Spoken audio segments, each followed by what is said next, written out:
নমস্কার বন্ধুরা, কেমন আছেন সবাই? আমার নতুন একটি ভিডিওতে আপনাদের সকলকে স্বাগত জানাই। আমরা সকলেই ম্যাগির সাথে খুবই পরিচিত। বাচ্চা থেকে বড় সকলেরই ম্যাগি খেতে খুবই পছন্দ লাগে। সবারই খুব পছন্দের একটা ডিশ হলো ম্যাগি। তো ম্যাগির অনেক ধরনের রেসিপি হয়, বেশিরভাগই খুব সহজেই আমরা বয়েল ম্যাগিটা বানিয়ে নিতে পারি। তো আজ আমি বানাচ্ছি চাইনিজ স্টাইলে ম্যাগি, তো তারই রেসিপিটা আপনাদের সঙ্গে শেয়ার করছি।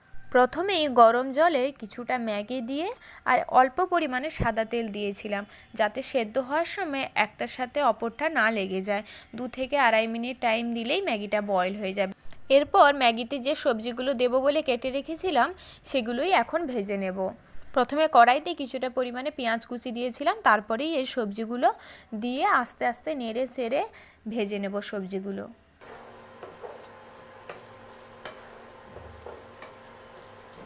আমার সবজিগুলো প্রায় ভাজা হয়ে এসেছে। সবজিগুলো তুলে নিয়ে এইবার কড়াইতে কিছুটা পরিমাণে সাদা তেল দিয়ে আবার 2টো ডিম ভেজে নেব। আমরা সকলেই জানি ময়দা জিনিসটা কতটা ক্ষতিকর, তাই আপনারা ময়দার পরিবর্তে এই আটার ম্যাগিটা অবশ্যই ট্রাই করতে পারেন। আমিও সর্বদাই আটার ম্যাগিটাই ব্যবহার করি।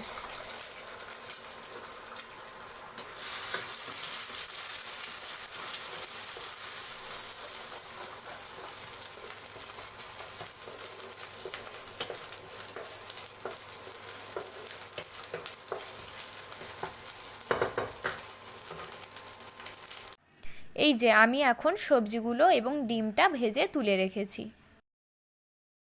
আবারও কড়াইতে কিছুটা পরিমাণে সাদা তেল দিয়ে সেদ্ধ করে রাখা ম্যাগিটা দিয়ে হালকা করে ম্যাগিটা ফ্রাই করব।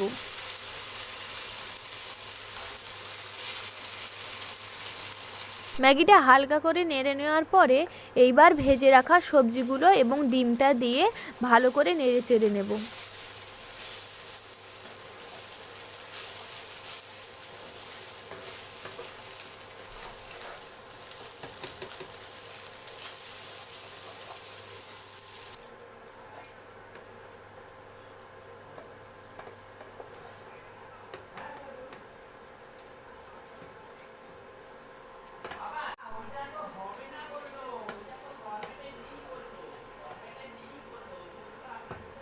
এইবার ওপর থেকে কিছুটা ম্যাগি মশলা দিয়ে নেড়ে নিলেই রেডি হয়ে যাবে আমাদের গরম গরম ম্যাগি।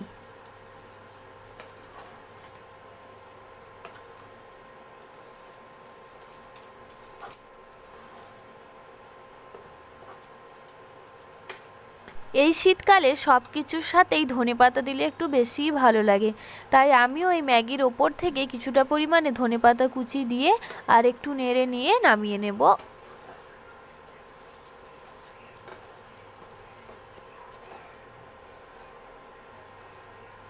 ম্যাগি বানানো কমপ্লিট হয়ে গেছে, এবার ম্যাগিটা সার্ভ করে দেব।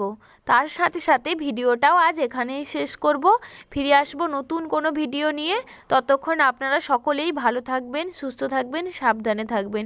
আর ভিডিওটা যদি ভালো লেগে থাকে অবশ্যই like, comment, share and subscribe করে পাশে থাকবেন। সম্পূর্ণ ভিডিওটি দেখার জন্য আপনাদের সকলকে জানাই অসংখ্য ধন্যবাদ।